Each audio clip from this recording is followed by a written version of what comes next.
So start by telling me your name and then spell it out. Okay. No, but My name is Patresa, Patresa, Parsons, Parsons. perfect. Okay. So I know you don't really want to like name where you work at. Right. But tell me a little bit about what your role is in the foster care system. Sure. I'm a treatment coordinator of foster care. So what that means is I am in charge of making treatment plans that focus on areas of social goals, emotional goals, family goals, a health goal, and behavioral goal. I think I might be missing one, but yeah, that's sort of where we start out, is setting those goals after we get to know the children and their background and determine what their needs are.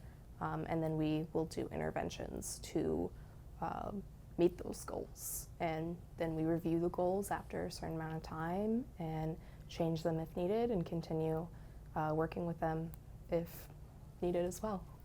So you set these goals for them. What kind of do the goals look like? Is it there to help the child adjust? Like, what are some of, like an example? Yeah, absolutely. There are many different, it really just depends on what the needs of the youth are. So, like you said, there is one, especially when a kid is new to foster care and they haven't been to a home, or maybe they've been to another home and they're coming into a new one. They're gonna need that adjustment time to get to know the rules of the home and find their place in the foster family. Oftentimes there will be other youth, whether that's bio youth or other foster youth in the home as well, and they need to sort of figure out where they stand with everybody, as in any family. Yeah.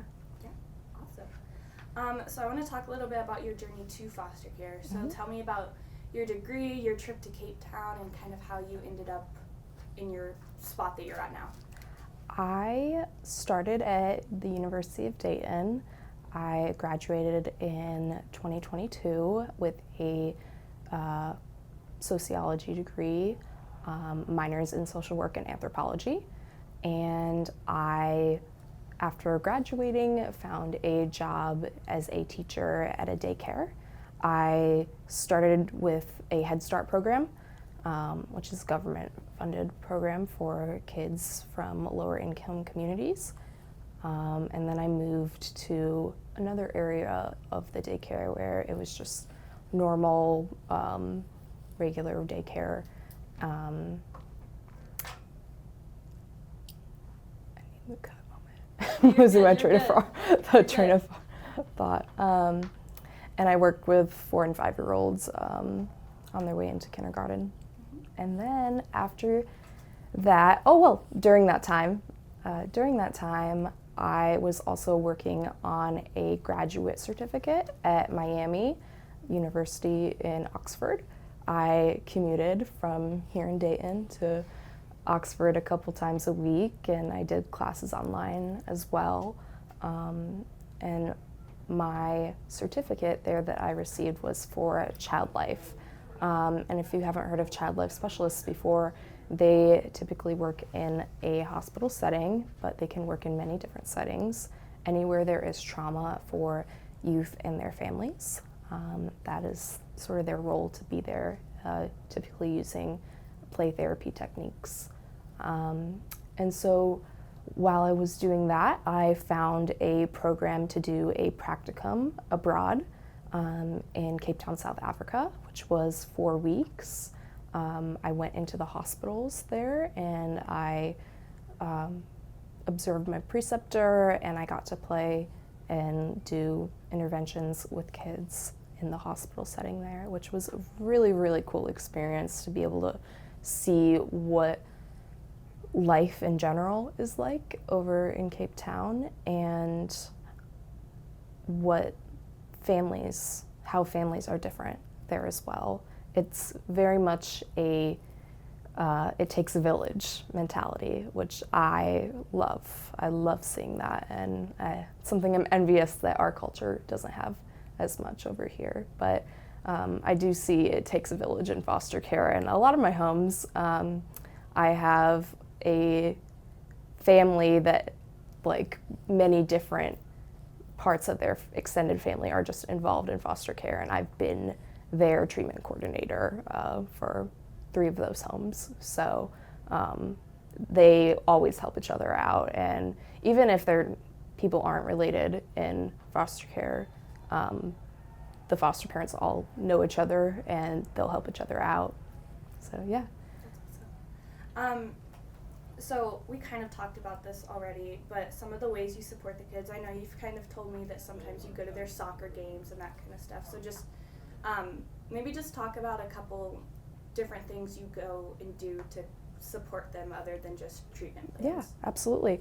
Well, treatment plans are the stem of everything. So every intervention that I do with the kids is focused on those goals.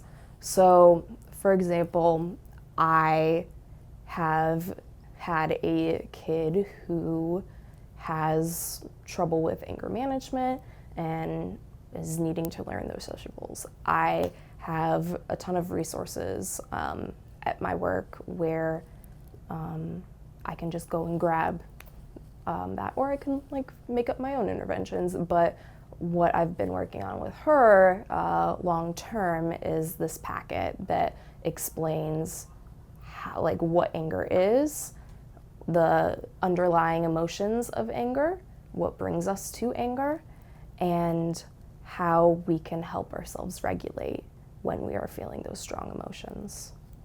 Awesome. Okay, so I kind of want to transition to more focused on foster care. So putting you into the scene, your child, okay, so we're thinking about this, your child, and the county deems your parents unable to care for you, and you have to go into foster care. Walk me through that process step by step. Well, I mainly see the intake portion. They, like you said, the county, will find a foster home. They contact many different agencies, and whoever finds a foster parent first, our recruitment sort of team goes out and they find a foster parent who will accept them based on criteria. A lot of times foster parents will be like, I only want boys ages 0 to 5, or girls that are teenagers, or anything like that. And there's even, I think it would be surprising to some people to hear that some homes don't want kids of certain ethnicities. And that can be for many reasons.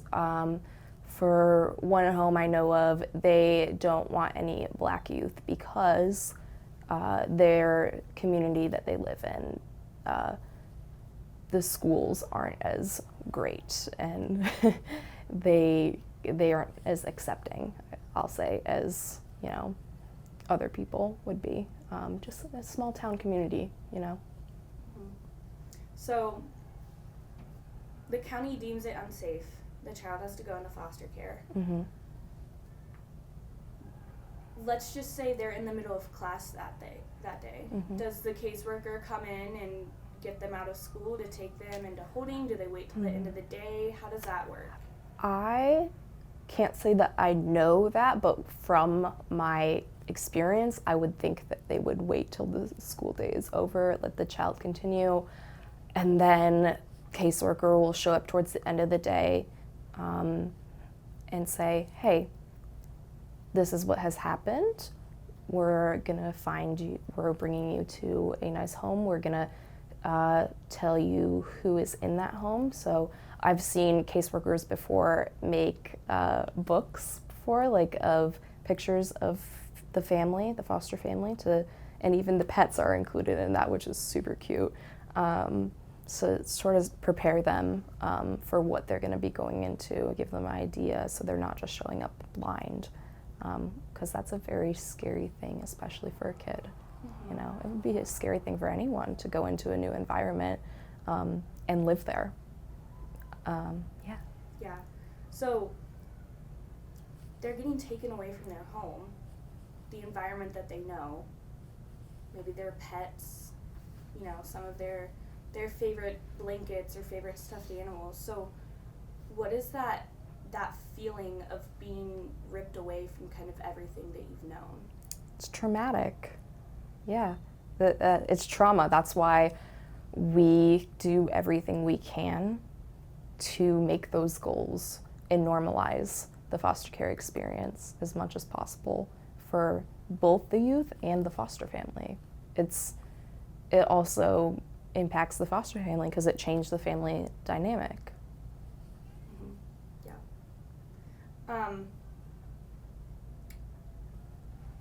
So in our earlier conversations, you mentioned how getting to place a kid is kind of like a competition throughout the agencies. So can you talk to me a little bit more about that? Like, how does it work? Why is it like a competition?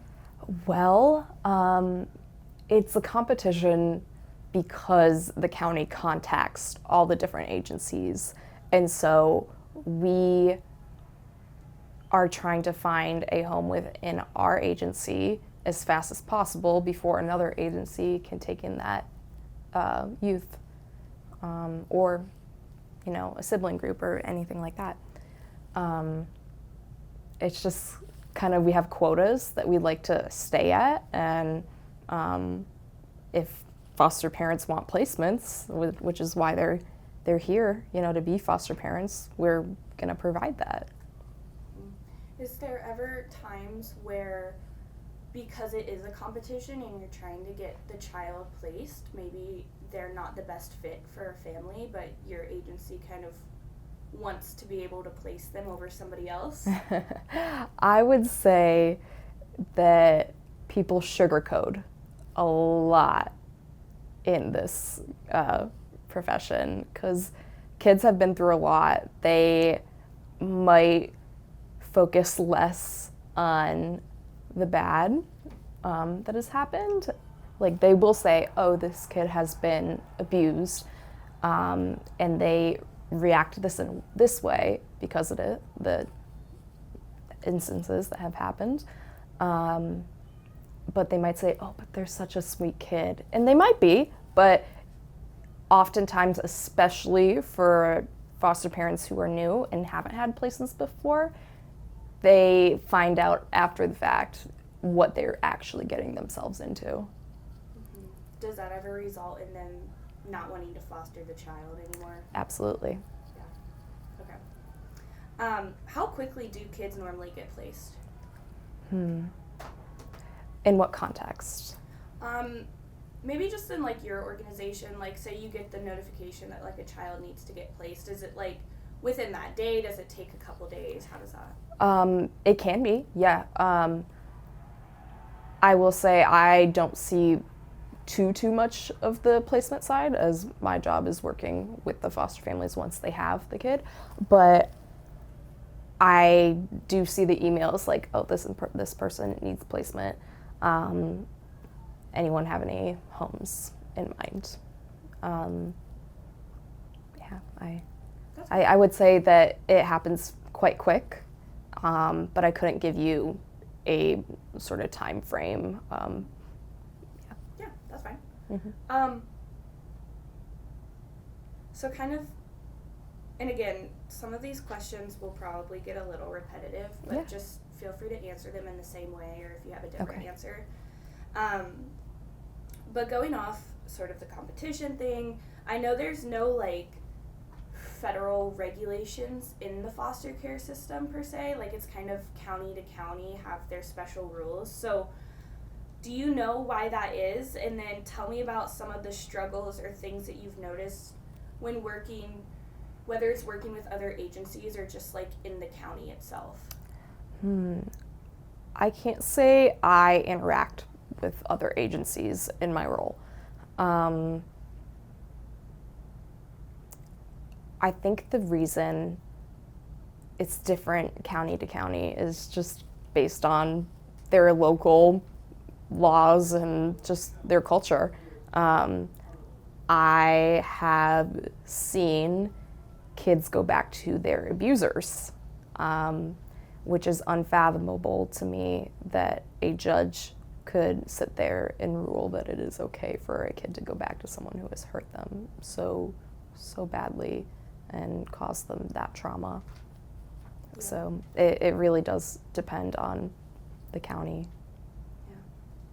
Yeah.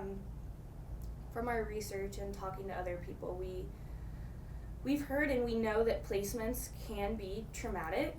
Not only is the child getting ripped away from the home that they've known, even if it's a bad one, but they're getting placed in this completely new environment with these new people, and they're told that they now have to live there and adjust, go to school in a new place maybe, like all that kind of stuff. So trying to think into a child's mind once they're placed, like, what is that feeling? What are those thoughts that are going through their head?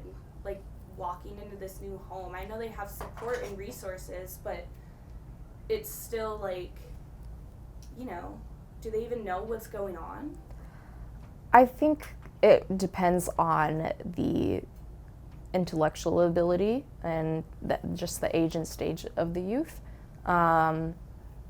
Babies obviously aren't gonna know anything other than they're being held close to someone warm, and that they're being fed and cared for,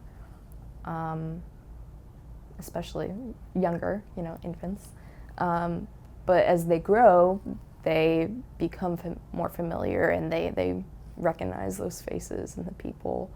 Can you repeat the question? Yeah. Again, sorry. So, like, going into a foster care home, like, yeah. what is that feeling?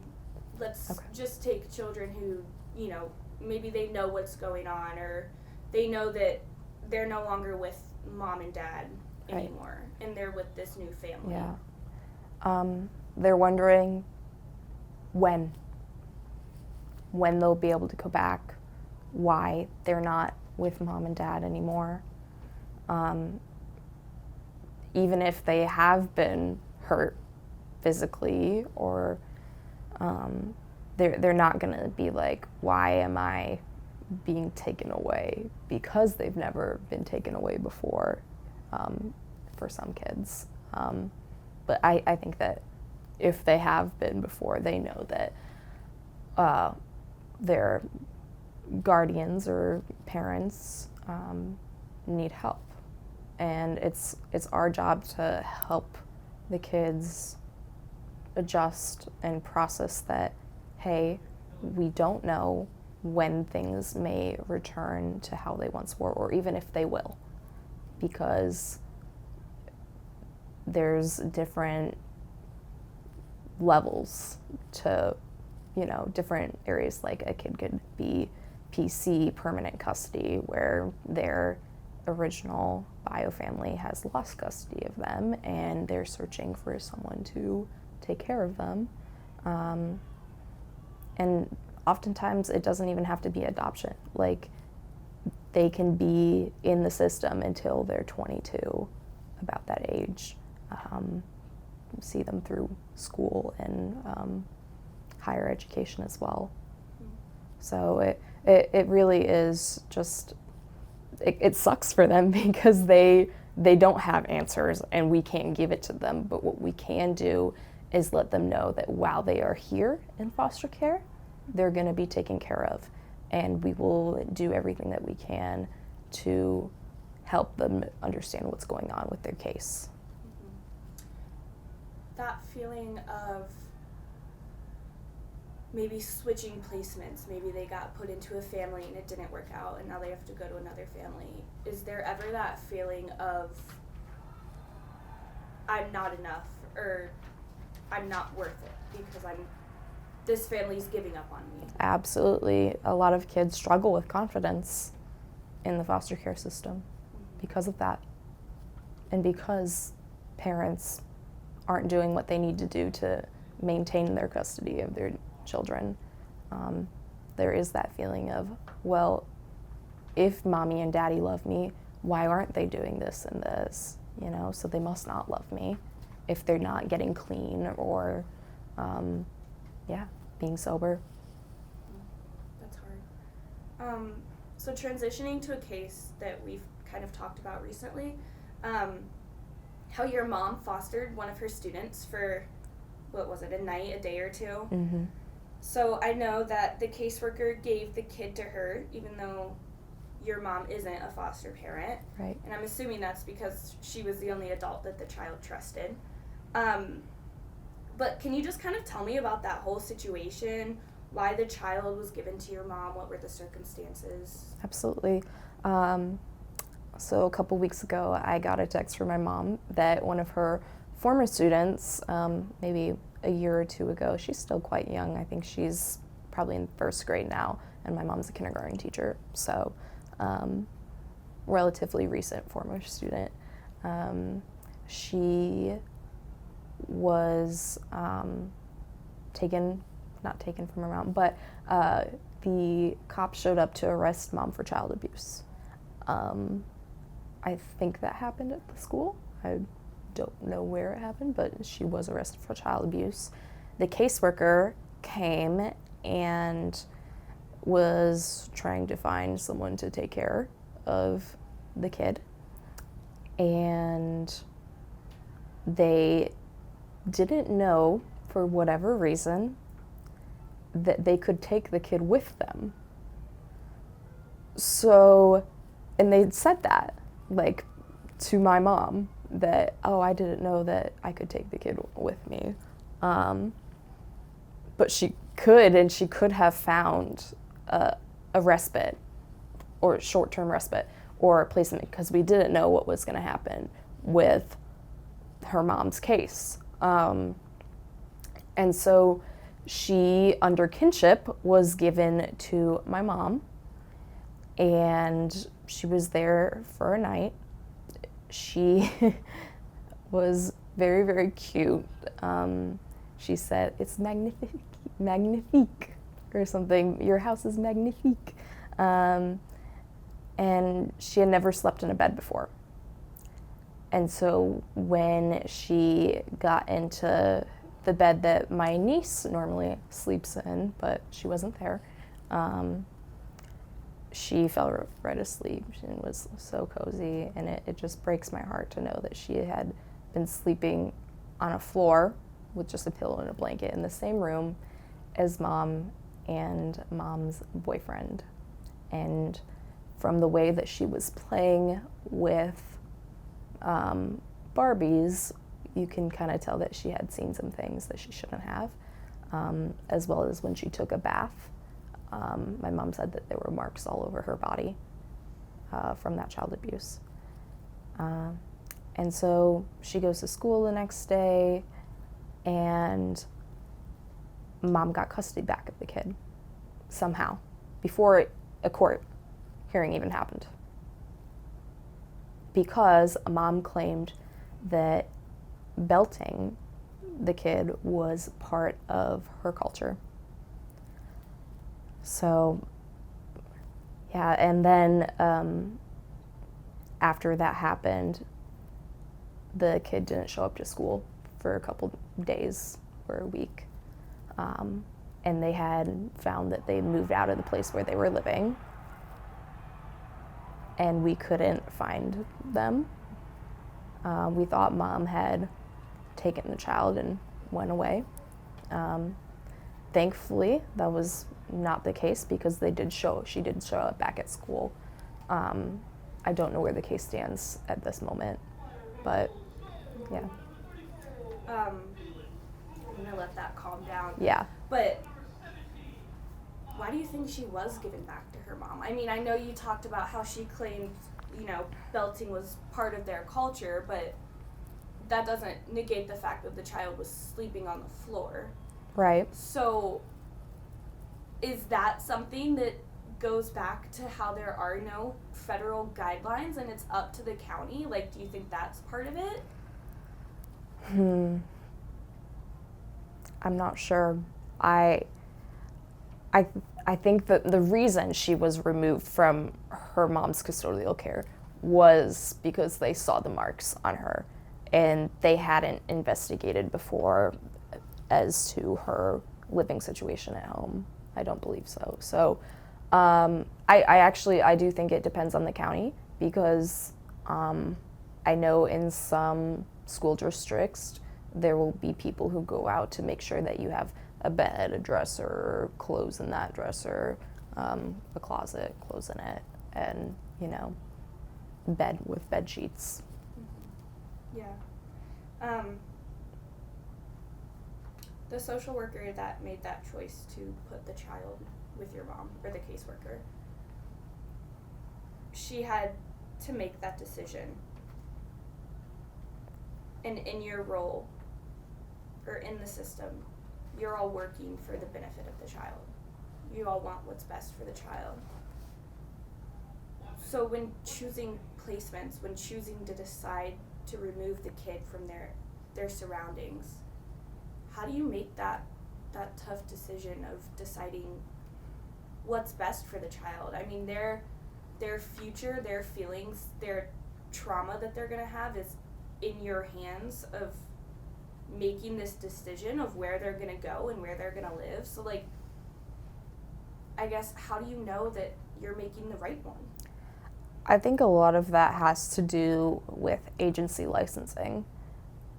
We have a very long, extensive process in my agency, and I imagine other agencies do as well, to be able to license a foster parent. They have a certain amount of requirements they have to meet. They do an extensive home study, asking questions about their own childhood of the foster parents, and if they're in a relationship with somebody, how they manage conflict with that. Do they do that in front of kids? And if so, in what way? So I would say it is very thought through on the licensing end of agencies. It takes a very long time for people to get licensed. And that's because we want people who are going to be good fits, not people who are in it for a paycheck. All of the homes that I work with, they truly care about the foster kids and everything in their life. Yeah. How might placements, you kind of touched on this, but how might placements get difficult when it comes to things like race and gender and disabilities? I think that it can be a culture shock, especially for a kid who's going from one area of Ohio, for example, because that's where we are, to another. Like, a kid comes from Cincinnati to Dayton, where they could be placed, and they're like, oh, well, this isn't, the same school or anything like that. Like, my classmates are now different colors than me, from different backgrounds than me. As I think that you can definitely see that cultural change between counties and just areas, especially a rural region versus a suburban or city region. So you kind of just mentioned before that question about how rigorous the process is to become a foster parent. So how do you think that lengthy, difficult process affects the number of foster parents? I would say, I'm going to sneeze. No, you're good. So sorry. Go for it. I'm not going to sneeze anymore because I said it. I think it affects people to not want to go through with it. But I also think that the rigorous process helps bring people who really are committed to doing this, and it helps them understand what they, at least to some degree, are getting themselves into doing. Because you can't really know until you actually have a foster kid in your home. Do you see an issue with not having enough foster parents? I think I'll wait for that. Yeah. Can you hear it? It's in the background. Okay. Yeah, there's gonna be some of that audio in the background throughout the whole thing. Okay. Yeah. I'm sure the boom isn't picking it up as much. Yeah. In the notes, I'm marking down like where the background noise is cool. So Okay. that makes me work through. We're good. Yeah, we're good now though. Okay. Okay. I think that the amount of foster parents isn't necessarily an issue that I've seen. I think that we have so many people on our list that are wanting to become licensed. And we do license them, but we have a certain quota depending on where our agency is located, because we have branches in different cities of Ohio and all across America as well. And internationally as well too, which is really cool. But yeah, I think it really depends on the size of the region that we're serving. I think the quota of families that we have we have quotas for the amount of kids, not how many families we can have. So I think our caseload jointly between me and the other treatment coordinators is around 53, which is what we want to stay at for the Dayton region. So having this quota, kind of talk me through that. Like, is that like, because the first thing that comes to my mind when you say that you have a quota is, you know how like police officers will have a like certain amount of traffic tickets they have to give out a month. Like that's what that reminds me of. So what is a quota to your guys' organization? Well, I think that sort of has to deal with the financial aspect of it. How we can pay our employees, we need to be able to bill for our services and have enough time spent to be able to bill. Because the longer we spend providing services and interventions, the more that we can bill for and pay and get paid for by the county. I was going to say, is that billing going to the county? Yeah. We bill the county for our time, and they pay us a per diem, as well as we pay our foster parents a per diem. And foster parents will get upset when they see what our agency gets paid versus them. They're like, why are they getting paid more when I'm the foster parent, I'm taking care of this kid? Well, it's because we provide those services and those resources that the youth need. Are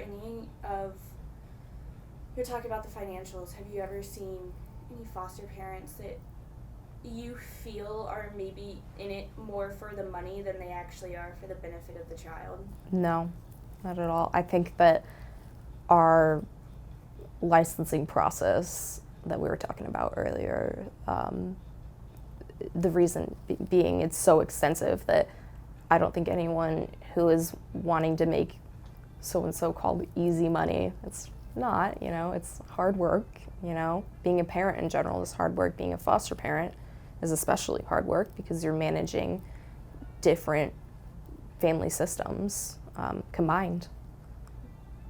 So no, I don't think I've ever seen someone who is in it for the money, and I don't know if I'd be able to tell because, people can put on a poker face. So, yeah. But I truly don't believe that any of the homes that I have or that my agency has is in it for the money.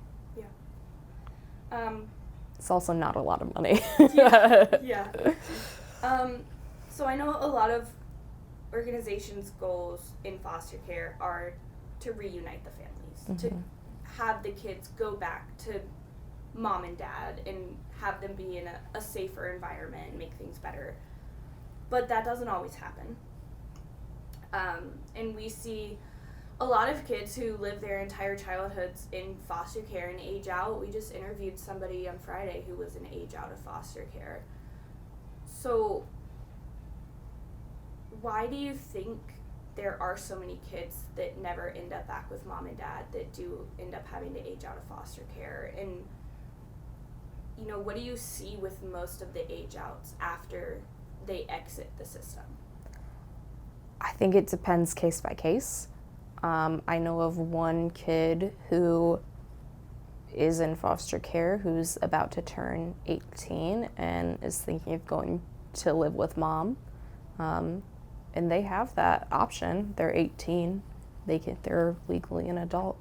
They can go back even if custody has been taken away. They're an adult now, so they can make that decision and go back into an environment that may not be as supportive of them as they are supported in the foster care system by parents and the resources that we are able to provide and the programs that we have. And now I couldn't tell you very much about the programs when kids age out, but I can say that they help you prepare for a job, for apply to schools beyond high school. Mm-hmm. Do you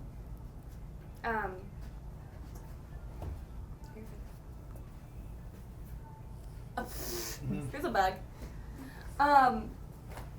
So aging out, if they do choose to leave at 18, or even if they do go through with some of the programs for aging out that help support them, I know we still see a lot of people who were once in the system not having very great life after the system.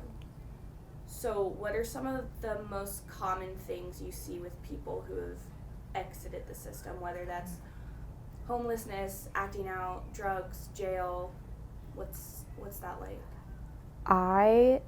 In my over a year of being in foster care, haven't seen anyone turn 18 just yet. There are people who are approaching it that I work with, but I haven't really seen any of the after impacts. I will say I've heard from foster parents who have had kids age out, and they'll stay in contact with the kids, and the kids will call back and be like, I was really lucky to be in your home for the time that I was. So I don't know what that means about where they are now, but I do know that they are supported as much as they can be when they are with us. Mm-hmm. Would you say, just from things that you've heard, would you say it is common for people to kind of go down a rough patch after? I would say so, especially if they don't have a support system that they can lean on. Becoming an adult is a very long process. Learning about the responsibilities of being an adult, especially when you're thrown into it and you don't have a guiding system, and maybe you didn't want to talk to your foster parents or the foster family after you left, and now you're just on your own. You don't know how to do taxes, you don't know what to wear for a job interview or write a resume in lots of cases. So it's coming down to, I feel like that's another layer of trauma, to not have that support and to have to figure things out for yourself in this world that is ever changing and ever complicated. Mm-hmm. That's true. So we talked about how kids are often given back to their parents. I mean, that is the end goal, but sometimes they get given back to their parents, like the child with your mom, that whole case, she got given back. How do we know that reuniting them with their family is what's best for the child? I will say that oftentimes it's not. Cycles can repeat unless someone does the work to break them. And so on the county's end, on the caseworker's end, they give the original bio family the resources and classes they need to take and things that they need to do to be able to have the chance to gain custody of it back. It really is, though, up to the judge in every single case. So, yeah. So I want to talk a little bit about your one foster kid. And I know it's kind of a hard subject, so, take as much time as you need to answer the questions about it. But there is a situation where one of your kids was 6 months old and reunited with his mother, and unfortunately that situation did not benefit him, and he ended up passing away Right. within a week. Yeah. When you got that phone call or that email from your supervisor telling you what happened, what was going through your mind? How were you feeling? So I was shocked when the foster parent texted me that the kid was going home because visits had lessened. They started out from one visit a week with mom at the county's Job and Family Services, where visitation is held. They started from 1 and they went to 2, and then they went back down to 1 because mom wasn't showing up. And I was shocked when, should I stop? Yeah, I don't know why it got louder, sorry. Why did they turn it up? I don't know.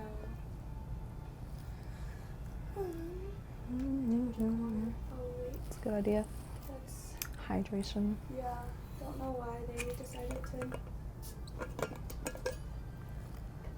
Are we good on batteries and SD cards? Because if not, now's the time to change. Grab my camera. Dayton, this camera only records 30 minutes at a time. Hmm. It's not that we ran out of storage ever. So if you think you for Well, keep you that go for Weird. Grab my Yeah, water so we bottle. probably could have did 4K, but anyways, now we know that going Yeah. forward. So if you thank you for grabbing me pens, I So, appreciate it because I tried to grab a pen because I ran out of ink and I grabbed the wind chime instead. No, that was funny. I was like, what are you trying to get at? Yeah. I should go get my phone. I don't know why they turned it up, but How's your rash doing? it's still ration. Don't know where it came from. She's still there though. I can still feel it on my bag. Ooh, Sorry, this is like I'm chilling. a main part of the I'm chilling. interview. No, so I no wanted worries. to, like, No worries. I'm not doing anything today. per. Going to Trader Are you guys Joe's. okay if this lasts like a half an hour more than you said it would? Yeah. Okay. You're so good. I might leave like directly after this. That's fine. It's just the I'm nothing else to do. audio. I don't know where they turn the music back up. Can you hear it in the loft? Just briefly, like if Is it not very loud? No, it's not very loud, but I could definitely like hear it. I think I notice it. I was gonna say if it's not that loud, we can probably take it out. Yeah, I think you Let's fix it in post. Fix it. Greg would smack us right now. Oh, we can't do anything. Not to say that we should, but. Okay. So let's get Oh, back into yeah. that. I'll set the scene again. Okay. So that I'll restart. yeah, you can get back into that feeling. So he was reunited with his mom, and that was not for his benefit because he's no longer here. So when you got that text, that call, that email, whatever it was from your supervisor, from the foster parent, what was going through your head? How were you feeling in that moment? So it started when I got a text from the foster parent that he was going to reunify that day and that he was going home. I was really surprised because visits had lessened. They started at one visit a week. They have a certain amount of hours that for infants that parents are required to be able to see their kid, if they can. You know, it's different case by case. But in this case, it was determined that mom could see the kid. And so it started from one visit, then it went to 2 visits a week, and then it went back down to 1 visit because the mom was not showing up repeatedly, she claimed that she was having car troubles and couldn't make it to the visit. So they went down to one. And he was in our care from basically right after he was born. He was only about a month old maybe when he came into foster care. And the reason that he came in was because mom wasn't waking up to feed him in the night. He was malnourished, and she was not taking him to his doctor's appointments. And so he came to the foster family, a lovely home, and he grew so much in that time that he was there. He worked on his physical therapy, his movement. He had very stiff muscles. He progressed in weight so much. You wouldn't have thought he was 6 months old. He's a chubby little cutie.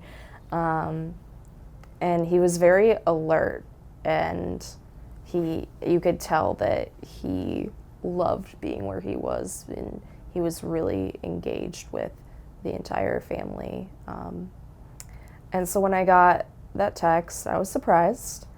And a couple days later, it was Sunday, that he was pronounced dead at Dayton Children's. I got the call on Monday from my supervisor and my regional manager. They asked me, "Are you home?" I said, "Yeah." And I'm like, "What's going on?" Like, I had no idea what this call was. And they're like, "You're not in trouble." I was like, "Okay." I didn't think I was, but like, both of you are calling me, something's wrong. And they told me what had happened, and they said, "We don't know what the cause of death was. We don't know what happened." And we found out that the foster parents learned of his death through Facebook, of all things. So that's rough to know how much they cared for him and the way that they found out. Days after they left their care.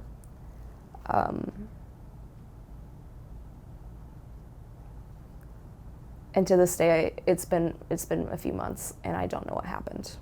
I don't know why he died. And I have this sense of guilt because it was so hard and so unexpected that I didn't even know what to say. Like, I could not even bring myself to contact the foster family, and I haven't to this day. Like, and I know I should have, but like, I never expected this, and I just didn't know what to say. And as time goes on, I'm just like, I really should have just called, but I haven't. And I know it must be so much worse for them because they were his family. Yeah. So, was there any indication that he was going back to his mom before you got that text, or that maybe his home life with going back to mom wasn't going to be a safe situation? I didn't see it happening as soon as it did. There wasn't any indication. I hadn't heard anything from the caseworker. And especially since visits went back down to once a week, I was like, oh, okay, so he's going to be here longer. So it was definitely shocking that he was with us for the time that he was.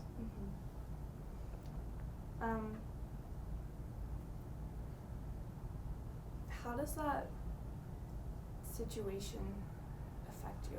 Especially as, you know, somebody who's early in her career, somebody who, you know, just got married wanting to start a family eventually one day, how does that situation of having this kid that you've known practically since the day he was born no longer here? I think for me, it really took a toll on my mental health. I was shocked. I think I went through the 5 stages, or whatever those are called. I was upset, angry, and depressed. And I still had a job to do. I still had to show up for my other families, even though on the inside, all I'm thinking about is my kid who had died. And so there are other crises going on when the ultimate crisis has happened. So in my personal life, I struggled with burnout, and my paperwork kept piling up at work. And when it piles up, I am very stressed, and I get in a bad mood, and I don't want to do anything. So it's just like the dread of doing the work when you have, from a couple months after his death, I couldn't finish up the paperwork that I had for him. I was dreading it because I didn't want to think about it. But I did. And my supervisor was even like, I hate to ask you this, but, make sure you get his monthly report in, And so I was supported by my team. They got me flowers. They were very understanding, and they said take whatever time you need to deal with it. I, on the day of, probably spent an hour or so just sitting. And I feel like this is only a girl thing, but this is very personal. But you just, if something happens and you're upset, you just stare at yourself in the mirror and you're like, what? Am I real? Is this real? Is this happening? I don't know. I asked my husband, if you're ever sad, do you ever just stare in the mirror at yourself? He's like, no. I'm like, it's probably just a girl thing. And so yeah, I just sort of sat in the weirdest place in my house, at the top of the stairs, just lying on the ground, just, I don't know. It was just something to do. I didn't know what to do. So that happened. I went to a visit, another home that day too. So where there was another baby, and I'm like, oh God, I don't want to see another baby today after this, but at least this one's doing okay. Yeah. So I just had to continue on. Mm-hmm. What, if you could say something to the county, the judge, whoever it was that decided to give the child back to his mom, what would you say?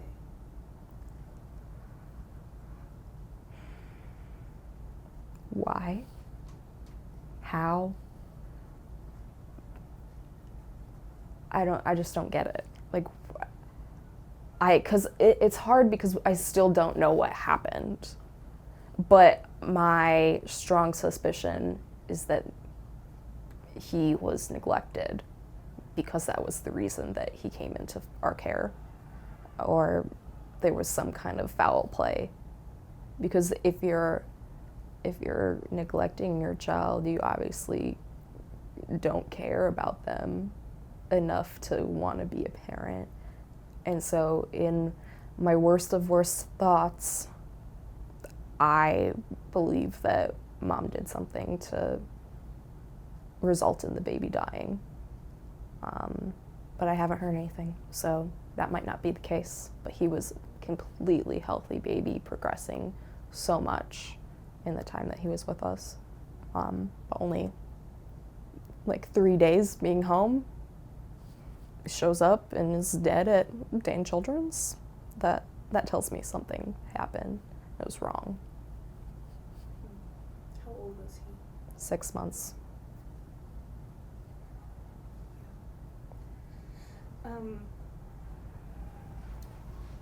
How do you, being so early in your career and dealing with this traumatic situation that you may end up encountering again in the future, how do you learn from this and get closure from it? I think that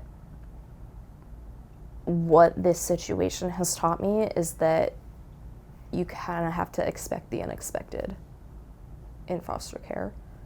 And closure is a very hard thing to be able to get.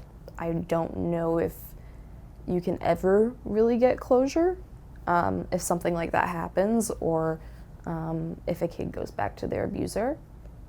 I think that my role is to keep doing the work that I do to help a kid when I can. And that is really hard, knowing that they can regress after they've been with us. But I hope that they remember the love that was given to them and how that felt, and hope that they know where to seek that from the right people, maybe their teachers or extended family, their friends' parents, something like that, if their own parents aren't giving what they should be. Mm-hmm.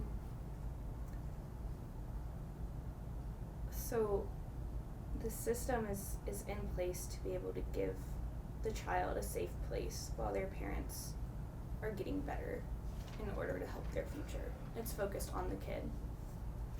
How does it feel knowing that this system that was supposed to protect him and give him a better life basically failed him? That we're never going to get to know where his future would go? It doesn't feel good.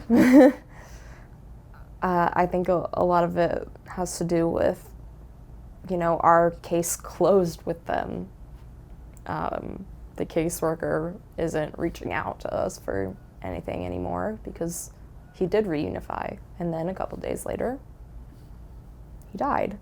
So it really just depends. It doesn't feel good to know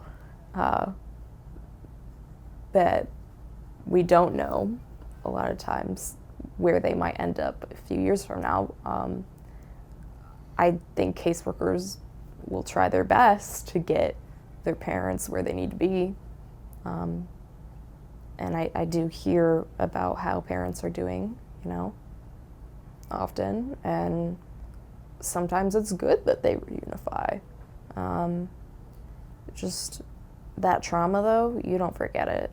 They're going to be carrying that with them their whole lives. Mm-hmm. Yeah. Do you think it was the system that failed him? I think the system showed him love. Our agency showed him love. The foster parents showed him love, but I don't know if I can give a yes or no as to the system, because I don't know the state of that case and why the judge said it was okay for them to reunify. Mm-hmm. So far we've seen and heard some pretty positive things about the system, and it seems like it's pretty positive in your eyes. But as of his case, there are some negative situations as well. So from our research, we've heard a lot of people, especially people who came out of the foster care system, who talk about how they think it's broken, and it's not necessarily failing, but not where it should be. So what do you think we can do to fix the system, to prevent another one of these cases where a child doesn't get to see their future? Well, the first thing I'll say is that there are positive and negatives to the system. I like to focus on the positive. I'm an optimist. I think that if we did have federal regulations in foster care, that things could be much better for everyone involved. And I think that us people in the social work field, especially guardian ad litems, anyone who is a caseworker or anyone dealing with the courts, I think action is needed. Some kind of change needs to happen and be brought to federal attention to advocate for those regulations. Yeah. So I want to transition towards your future Mhm. in your career. Many people get into careers because they want to make a difference, or it's something they can see themselves doing forever. How are you feeling about the path that you chose? I feel good. I always knew I wanted to work with kids. In the job, in the role that I'm in now, I can't see myself doing it long term, but I can see myself with my company and in the fields or a related field for the rest of my life. I am very devoted to, and I'm just very passionate about kids and helping them with trauma. I think a lot of that stems from my own childhood. I did have a certain level of trauma, and I had love, though, with that trauma. And my mom was always, she's a teacher, so she's amazing with kids, and I think that my love for kids came from her. Yeah, so I was always called to work with kids. I just didn't know in what way, and then I found this job, and I really do enjoy it, but burnout is something that we can struggle with a lot. I will say I have the best coworkers. They're so funny and fun to work with, so it's nice to have that support. And it is hard too, especially coming home, and people who aren't in the field might not understand the level of things that we see every day and what we have to deal with. So, yeah. Has your job in your role, the things that you've seen, the things that you've experienced, has any of that affected maybe where you see yourself with a family in the future? I think right now I am not ready to be a parent, and I am in my mid-20s, and I want to have fun in my 20s. You know, I work with kids, so I still get that joy of working and being around kids. And I'm an aunt, so I have a niece and a nephew who I enjoy playing with so much. And I have the best time being an aunt. And I just think for now it's not on the table for me. I love kids, obviously, and I hope that anyone in this profession would. And I think that that's something in the future that I would like to have my own kids, but also being in this role, I see there are so many kids who need homes, and that I would love to be a mom to someone who needs a home. and give them a family. But I don't know. It would sort of have to be something that comes along with life, and I am fully at life's whim. I fully believe that life has great things in store for me and the people around me that I love, and I'm excited to be able to continue on.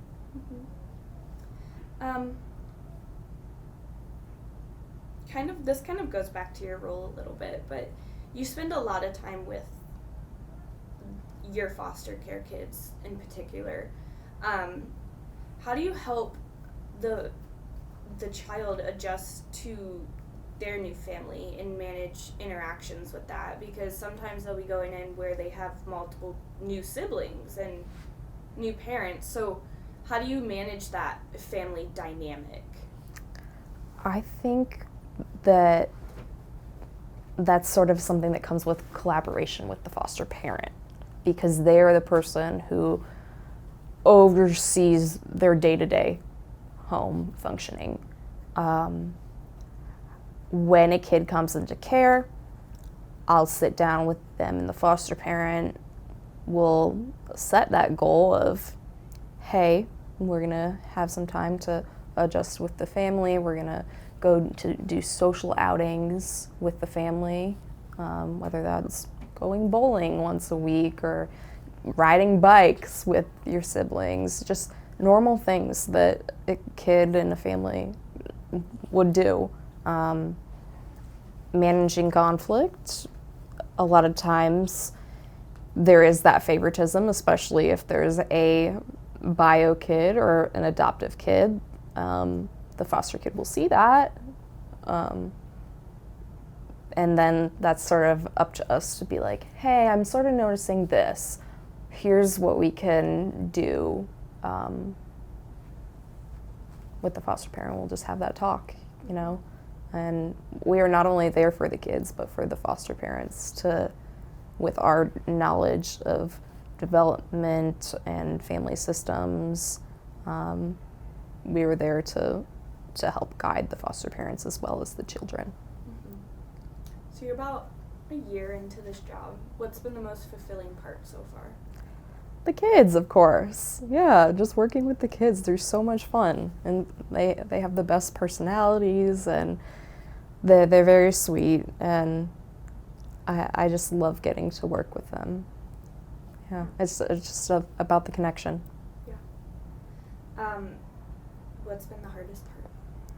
Hardest part, the burnout. Seeing situations happen that are traumatic for kids, and dealing with that in my personal life, bringing it home. Mm-hmm. In regards to working in foster care, if you could say one thing to your younger self who just graduated college, who doesn't know where her life is going to take her, what would you say to her? I don't know.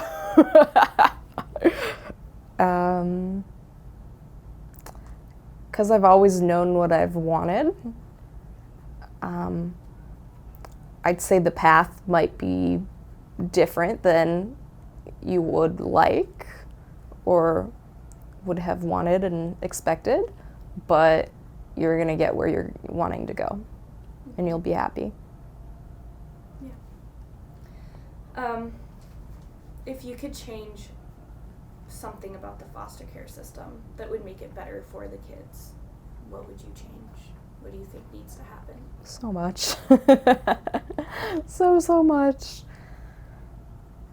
I feel like I couldn't even pick one besides just going back to the counties, and just what will always stick out to me is that kids can return to their abusers, and I just think that's not a good idea, and that's my personal opinion, you know, like, even if a kid is wanting to return, I have to be like, okay, you know, I can't bring my personal opinion into that. I have to be there to help a kid process what that could look like for them.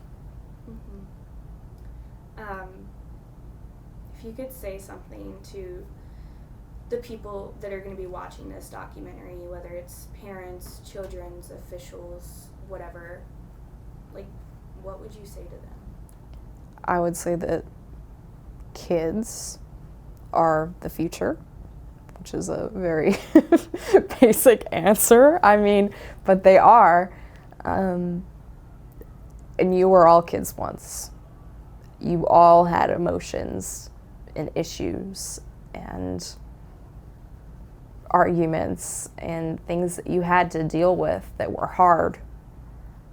And I would like you to put yourself in that place of being a kid at any age. Think about yourself at different ages of your own life and imagine what it might have been like to experience some of the things that kids in foster care do. And act on that. Yeah. What's one thing you'd want people to know about the system who maybe don't really know anything about foster care? I think that there's a lot of misconceptions about it, especially with removing kids from their homes. We see that a lot in TV, and it's always like a very dramatic, terrible thing. We're like, oh, why are they removing this kid from, they're screaming, they're crying, you know? It's not always as dramatic as that, you know?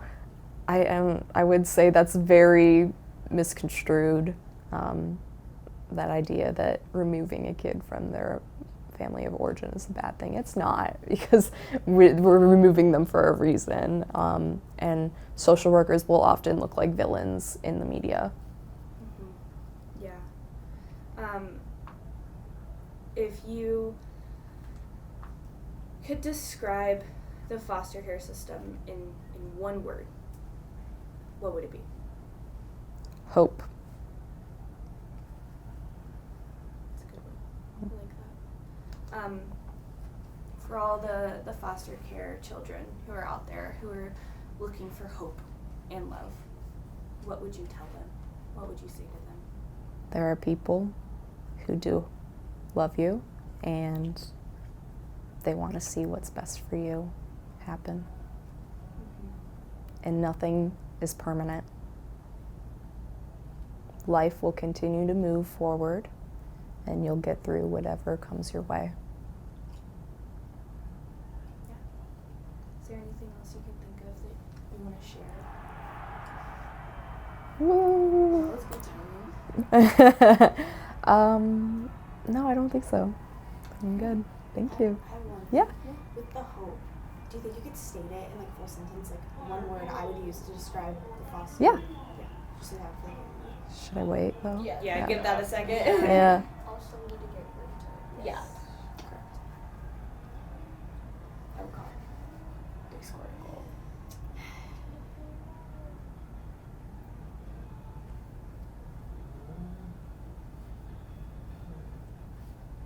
So what'd you have for breakfast? Like Velveeta. Little crackers. Which flavor? Blueberry? That's the best I one. know, they're so Those are my good. favorite. Yeah, but it's a knockoff, like Aldi brand, so. Oh, but it's yeah. still good. I am a big Aldi advocate. Oh, I know you are. Yeah.